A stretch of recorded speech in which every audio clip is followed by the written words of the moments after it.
Hello and welcome to Religion and Life. I'm your host, Ozzie. Religious traditions often struggle with rules of morality and behavior.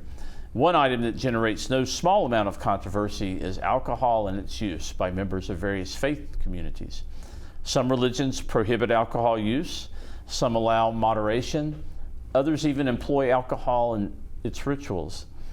Religious debates surrounding alcohol use in America ultimately even helped fuel national prohibition in the early 20th century. My guest today, Dr. Jim Goff, will help us understand the sometimes contentious relations of religion to alcohol. Welcome, Jim. Thank you, Ozzie. It's an honor to have you on this program. I think this is your third time, maybe. Sounds about right. Yeah, and we go way back, and we've had a lot of discussions, but I don't think we've ever talked about this topic, so I'm no, really we haven't. interested to see what you have to say about it. Yeah, this is a topic, as you said, it's been very, very contentious, and it's changed. And what's interesting to me is the way at which the church, in particular, has looked at alcohol very differently, particularly in recent centuries, than it has other issues. Yeah. Say a little more about that. So, and before we go any further, I just wanted to let the audience know that you're a professor in the Department of History, currently chair, and you've also been a distinguished chair in the Department of History, and author of two books. I did a couple of books on Pentecostalism, and then one on Southern gospel music. That's right. And I think I came and talked about that one. You did, yeah. So great contributor to our faculty. So you say that the church has dealt with the issue of alcohol in the contemporary setting differently than it has other cultural issues. I think so. I mean, you know, the Greeks had this saying, if I remember how to pronounce it right, medenagon, nothing too much, moderation. And with other issues, you know, certain proper context for sex in terms of Christian support. It's not that you know, there's a few groups sprinkled through American history like the Shakers who saw sex as sin, sort of original sin. Right. But in general, the church has seen things, you know, if you take it out of context, if you go to the extreme, you don't follow the biblical example, then it becomes sin. But moderate use and use in the context is generally seen as good and wholesome. You know, you can take, for instance, work. We prize work, we want to work, but you can take work too far. You can become, you know, married to your job and ignore your family and ignore your other responsibilities. Right. So work, but within a certain context, within a certain understanding of what the scriptures teach. So I think I'm hearing you say that when it comes to alcohol, we'll talk a little bit about the history of America, but now there tends to be a movement toward total abstinence or prohibition. That's what I'm saying. It's the recent thing. I mean, you don't get abstinence until the middle years of the 19th century. Right. As an ideal. And then as you get into the 20th century, you end up with a prohibition amendment to the U.S. Constitution. We have, you know, you and I grew up in the context of dry counties and wet counties. You know, it's sort of all in or all out. Right. And for the church, they would oftentimes rally together against alcohol. Whereas the traditional understanding of the church had always been about temperance, about moderation. The Bible's very clear that drunkenness is wrong. Drunkenness is a sin, but not alcohol use in its entirety. And so Christians have had a hard time, particularly I think in recent centuries, dealing with that. Yeah, I'm glad you brought up the Bible, because I'm not a Bible scholar, but I remember when I was younger scouring the scriptures looking for whatever it had to say about alcohol use. And you're right, there are some stories that relate bad things happening when certain characters have gotten drunk. Yes, absolutely. There are prohibitions against drunkenness. Yes, but absolutely. There's no outright prohibition against alcohol use. In fact, there are some places where alcohol is encouraged for medicinal purposes or for... You and I both grew up in traditions that pretty much forbade the drinking of alcohol. Prohibited. Or at least hid it. Yeah. Okay. And I did. I grew up Pentecostal, and we didn't drink. And I don't drink for my own personal reasons. My father was an alcoholic, and I saw the problems that it created in our family. But, I was taught in church, in Sunday school, sometimes things that later on when I studied the scripture, I didn't quite see it that way anymore. I was taught that the wine in the New Testament was unfermented. It was like grape juice. I've heard that story. Yeah. And there was one scripture that I think was sort of misapplied. This is, don't look upon the wine when it's red or something, And the interpretation was, that's because you've waited too long. But that's not really what happened. And that's why I say we end up with very well-meaning people looking at an issue in the context of recent centuries. Now, we'll add one more thing. I think a lot of times the public thinks it's just the conservatives, and I am a conservative. I'm an evangelical, tried and true. But it's not just the conservatives that have been against alcohol. I remember you and I both went to Duke. You were in the PhD program. I was in divinity school. And it was Lloyd Bailey, who was an Old Testament professor there, and not a conservative. He probably would be by today's standards, but at the time he would have been considered kind of a moderate Methodist leader. And I remember Lloyd one day in class talking about why he chose not to drink. And it came from left field rather than what I was accustomed to, which was the right field. Right. And he said, if I had lived a couple hundred years ago, perhaps I would have chosen to drink in moderation. He said, but given that half of all fatal car accidents today are alcohol related, given the problems I see in our society, I choose not to. All right. I think that's what Christ wants me to do. Yeah. I'd never heard a liberal give that kind of argument, and it was very refreshing for me in terms of what Christian responsibility might be and how you might come to that decision in a different way. Well, I'm glad you mentioned it. That critique coming from the left, from or the left, liberal position. The social gospel movement at the end of the 19th century, right. I think you would agree, is probably from the left, at least in the evangelical world. That's the interesting thing, isn't it? That really, we think about the conservatives and the sort of Bible thumpers, you can't drink, you can't have any fun, those sorts of things. But really, much of this anti-alcohol movement, certainly temperance, and much of the abstinence part of it, came from the left. Came from the progressives of the 19th century.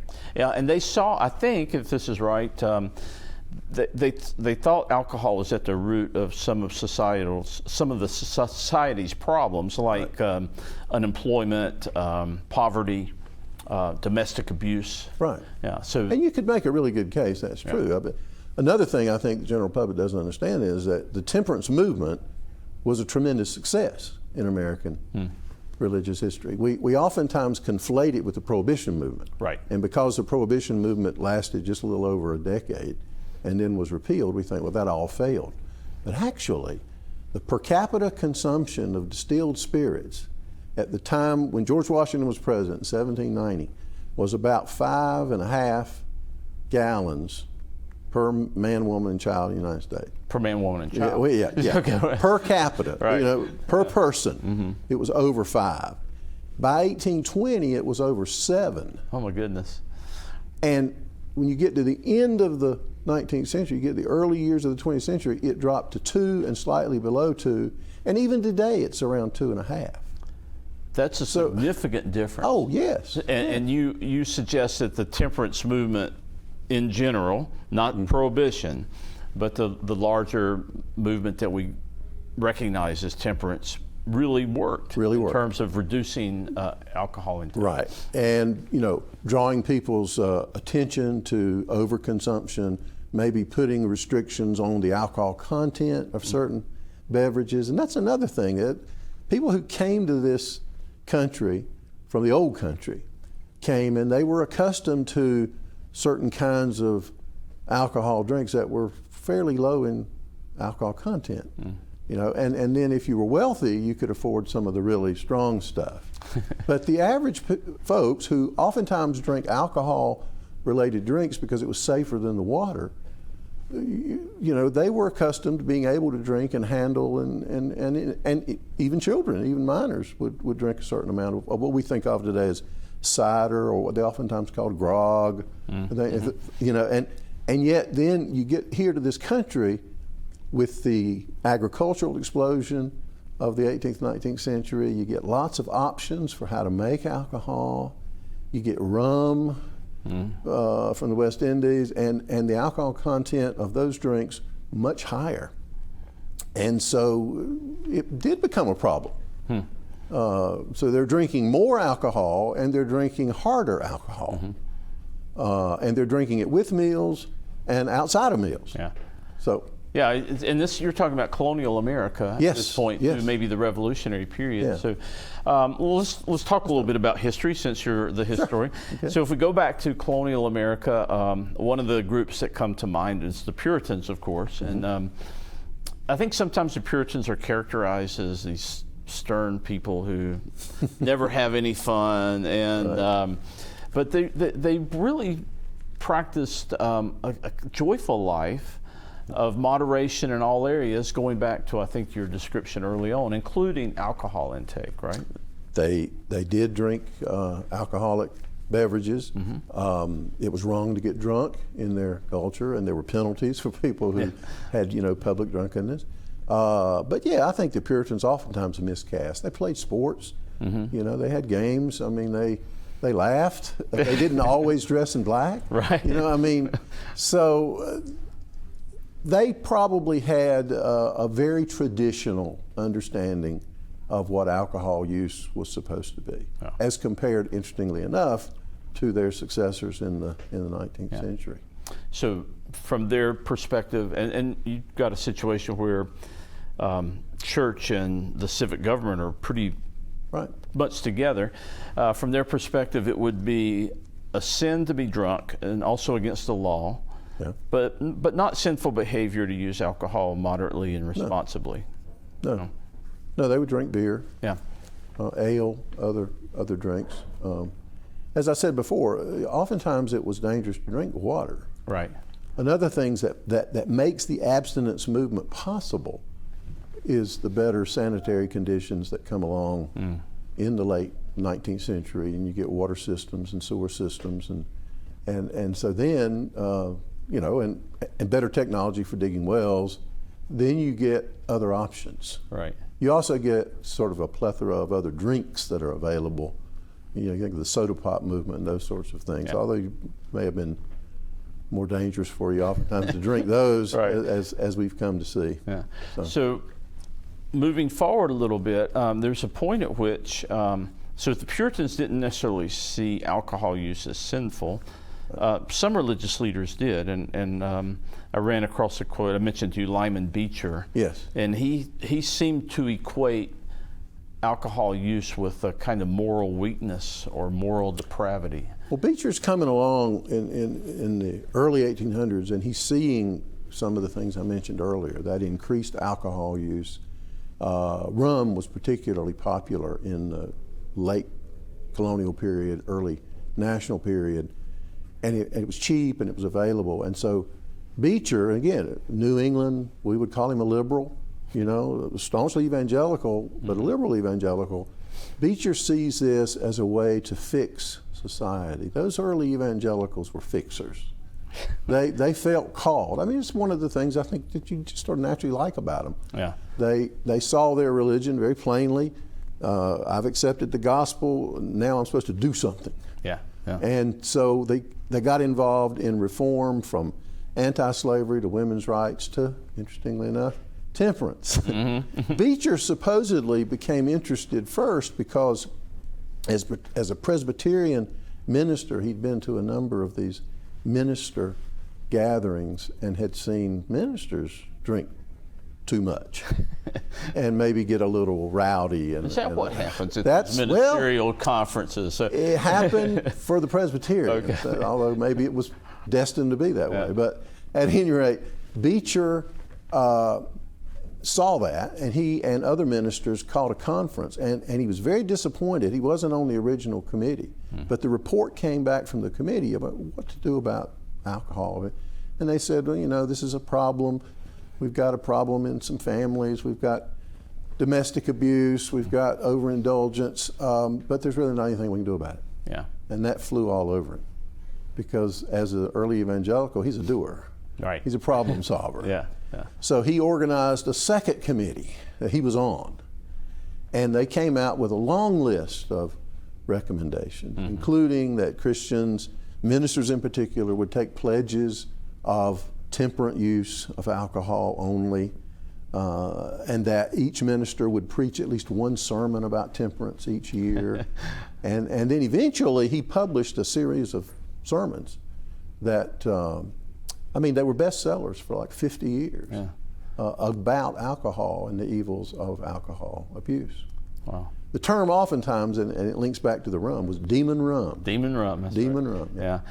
The pledge, the temperance pledge. I think in the 19th century it was, and maybe into the 20th century, it was popular for the family to sign one of these pledges and hang it on the wall in the living room as a reminder that they had taken the temperance pledge. So as it moves more in there, there's still some use of alcohol. Temperance was not abstinence. Right. But by the middle years of the 19th century, you get a big debate about that. And that's one reason why the temperance movement, in some ways you see similarities with slavery, because some of the early slavery societies were about, well, what can we do to ameliorate the worst aspects of slavery? And then there was a movement to maybe purchase slaves and allow them to go back to their homeland. But eventually, slavery after 1830 gets on the same page. We got to work toward the abolition of slavery. It's a much more difficult route, I think, with alcohol, because you continue to have a debate between those people who wanted temperance and the ones who wanted all-out abstinence. Yeah, and this is going on middle 19th century into the early 20th until prohibition, the abstinence side wins. Some of those reformers during that time period were active in women's rights, like Elizabeth Cady Stanton, Susan B. Anthony, and these are names we recognize as working, as you suggested, for things like abolition and women's suffrage, but also temperance. And I think, and I would include Carrie Nation in that list. Yes, absolutely. But they seem to equate alcohol use with domestic violence, as you said. That's right. And it was seen as a kind of male culture thing. So men would gamble and drink and go to cockfights and drink. And one of my favorite books, Southern historian at the University of Mississippi, Ted Oinby, called Subduing Satan. I've read this book. It's a great book. I know the book, yeah. Manhood, recreation, it's all about the things that men did out on their own. And maybe, he suggests as a way to get out from under the civilizing effect of their wives. Right. And yet in the late 19th century, women and preachers are working together to rein them in with laws about gambling, laws about drinking, laws about cockfighting. All of that kind of comes along at the same time. Yeah, and it became the woman's responsibility to keep their husband from going out and sinning, which is sort of backwards. Right. But I remember sermons from my youth, and again, this is a tradition that taught total abstinence, where women were held up as failing if their husband had a drinking problem or was seen as a community problem, because it became the woman's responsibility to make sure and that some very powerful female voices. You mentioned Carrie Nation. And just the strength of their voice and the image that they personified. Especially Carrie Nation. I've got an image up here. So maybe we can look at some of these images from the 19th century and early 20th century. So one of the things that we see happening, and you've mentioned this period where there's a debate going on between whether temperance is moderation or abstinence. Things like temperance theater are common, and posters about temperance are common. I've got some images here if we can get them up. But so here we got the poster on the left is advertising a play. So temperance theater was these plays where a company would come to town, they would put on the play, and there was a predictable plot. The man would start going out and start having a problem with drink, and then eventually fall apart, and he'd lose his job, and beat his wife, and kick the dog, and everything. And the kids would suffer. The kids would suffer. The whole family. Right. Yeah. So these temperance plays were really quite popular. And this one I like because it was originally produced by P.T. Barnum, who was a master at promotion, right? Right. And here is a poster, The Great Deceiver, Water and Alcohol, alike in appearance but different in effect. But this is kind of a health poster, right? And right. So there's at some point where alcohol becomes connected to mental and psychological and physical health. Right. And this is a kind of much of that had started with Dr. Benjamin Rush. That's right. Who was a friend of George Washington and his personal physician. And Rush published a book. Beecher read that book, and that's what got him started on the issue. Yeah. So that concern about psychological and physical health connected to alcohol has been around for a couple hundred years. Right. So let's see the next slide here. Some more, I think, some posters, and some of them are actually quite funny in some ways. Well, first on the left is a picture of a Temperance theater group. There's the cast. Mm-hmm. I like this slide. I doubt the details show up on the screen, but it's called the Devil's Toboggan slide. And it's it portrays a man at the top of the slide who starts going to the drugstore, I suppose, for a soft drink, right? You mentioned, and then that's not enough, so he goes to saloons, and then doggery. I'm not sure. That's just bad behavior, I think. Right. And then gambling and hell and corruption, and finally the drunkard's grave. So it's all the way down. This idea that once you start down this road, there's going to be a progressive slide. And this movement toward abstinence, Ozzie, there was a group that called themselves the Washingtonians. Mm-hmm. They were formed in Baltimore mid-century. And unlike the earlier temperance folks, they had been people who had been in trouble with alcohol. They had been rescued, so to speak. And so, it's the converts that ultimately take over the movement and push for abstinence pledges. Mm-hmm. And of course, their story is very, very compelling. Well, the converts are usually the most dedicated, they're the most zealous, or fanatical. That's right. Yeah. Okay. The Washingtonians. I have to look them up. Washingtonians. Okay. That was the group that became the Washingtonian Temperance Association. Okay. Yeah. All right. Well, we've got some more posters here. Won't you join me for a drink? Of course, it's a skeleton again. This kind of idea that alcohol is going to be bad. And then this other one. I can't read the sign on the wall there, but there's a man in prison, and essentially it was his drinking that led him down this road to moral degradation and crime. But these messages are coming through pretty strong and clear. And they're popular. They would be in newspapers, on billboards, and so forth. And this is an urban more than a rural movement. An urban movement. Yeah. I think it's the urban evangelicals more than the rural evangelicals. I think the rural evangelicals still somewhat ambivalent about, especially when temperance became abstinence, because they had grown up in a culture where alcohol was made oftentimes, and there's also concern about government laws prohibiting, so there's kind of a natural antipathy to that. Sort of rural populism. Rural populism, and so we think about these things today oftentimes erroneously as sort of rural religious folks imposing their will upon. That's not at all what the story was. This is really more urban progressive evangelicals. That's really pushing their will on everybody. That's the theme that's coming through here. That's right, yeah. Which is really interesting because we do look at it the other way around. They're educated, they're oftentimes elites, and they're fixers like Lyman Beecher. How about that? Yeah. I think we got maybe two more posters. Well, here's a couple of pictures. There's Carrie Nation. You said she was an imposing woman, right? Yeah. She was a big woman, I think like 6 feet tall and very imposing. her husband died of alcoholism, and she became a crusader. Yeah. For the now she was on the side of abstinence and was pushing toward prohibition. If she walked into a saloon and you were in it, don't you think you'd leave? I would. And she not only walked into these saloons, the reason she has a hatchet, I know you know this, she would bust them up. Bust them up. That's right. And she called these visits to saloons hatchetations. And she's a very, very imposing woman. Very good at getting the photos and the publicity. That's right. And then I love this one. Lips that touch liquor shall not touch ours.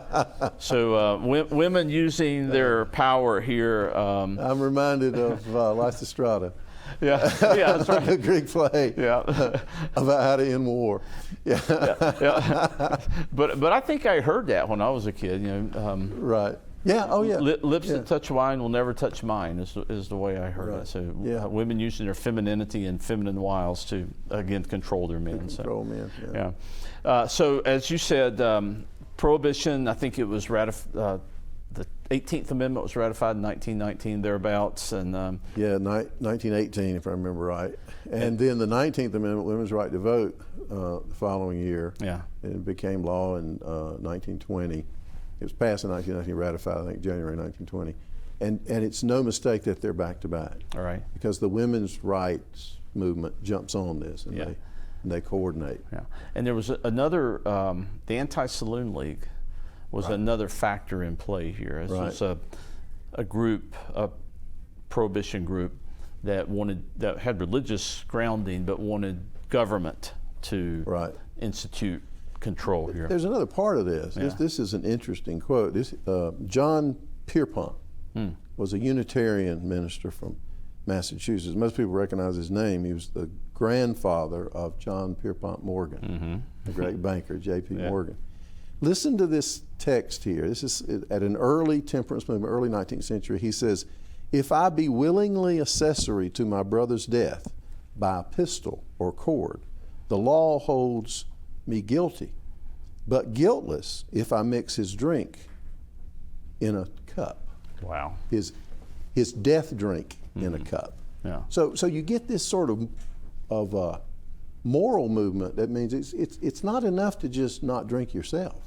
You got to support this. This is destroying our culture, destroying our society. People are dying, and it's also an attack, I think, on the business of alcohol. There were something like 14,000 distilleries in the early 1800s producing, let's see, I think I had that here. 14,000 distilleries producing 25 million gallons of spirits in 1810. Those are big numbers. 90% of it was consumed in the United States.